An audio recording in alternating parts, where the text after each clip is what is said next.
Persiapan Misa Minggu Biasa ke-15 tahun C. Hukum kasih. Injil diambil dari Injil Lukas bab 10 ayat 25 sampai 37. Siapakah sesamaku? Dalam perikop ini kita akan mendengarkan Yesus menjawab pertanyaan pencobaan dari seorang ahli Taurat. Ia menemui Yesus dan bertanya tentang cara memperoleh hidup yang kekal. Lalu Yesus menjawab tentang pelaksanaan hukum. Dan tentu saja si ahli itu telah melaksanakan atau telah mengetahui hukum itu. Lalu ia bertanya tentang siapakah sesamaku.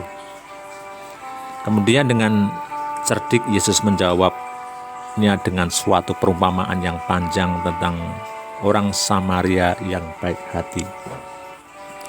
Melalui perumpamaan itu Yesus mengajak si ahli itu untuk menemukan jawabannya sendiri. Dan melalui perumpamaan itu, Yesus sebenarnya mendorong si ahli itu untuk mewujudkan segala yang telah diketahuinya dalam tindakan. Dorongan itu juga berlaku untuk kita para pembaca, dimanapun berada dan kapanpun itu. Bacaan pertama diambil dari Kitab Ulangan bab 30 ayat 10 sampai 14. Firman itu sangat dekat.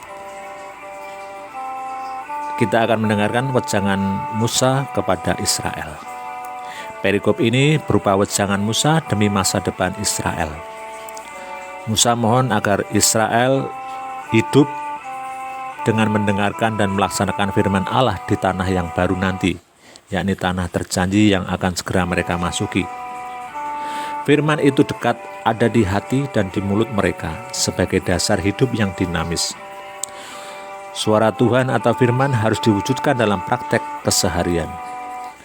Kasih yang ada di dalam mulut dan hati mereka harus dipraktekkan.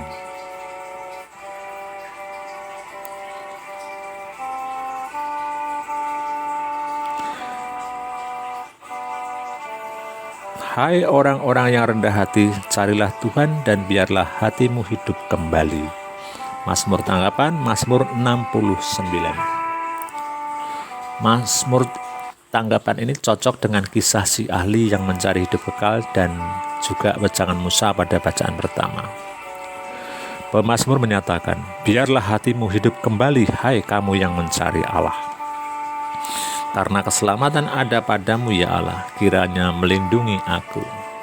Sehingga aku akan memuji-muji nama Allah dengan nyanyian, mengagungkan Dia dengan lagu syukur.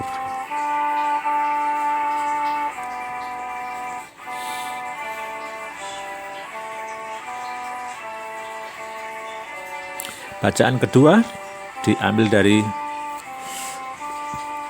surat Paulus kepada jemaat Kolose bab 1 ayat 15 sampai 20. Segala sesuatu diciptakan untuk Kristus. Perikop ini tidak ada hubungannya dengan bacaan Injil, bacaan pertama maupun dengan Mazmur, sehingga saya beri warna yang lain. Karena perikop ini berupa madah agung Kristus. Ia adalah gambar Allah yang tak kelihatan, yang pencipta sekaligus penebus. Pertama, madah ini memuji Kristus sebagai sang pencipta. Lalu pada bagian kedua, berupa ucapan syukur pada sang penebus, yakni kepala dari tubuh, yaitu gereja. Dan yang ketiga, menghormati Dia yang telah memperdamaikan segala sesuatu di dalam dirinya. Selamat mempersiapkan diri untuk merayakan Misa Minggu Biasa yang ke-15. Semoga kita mendapatkan rahmat untuk hidup sesuai dengan firman Allah. Tuhan memberkati.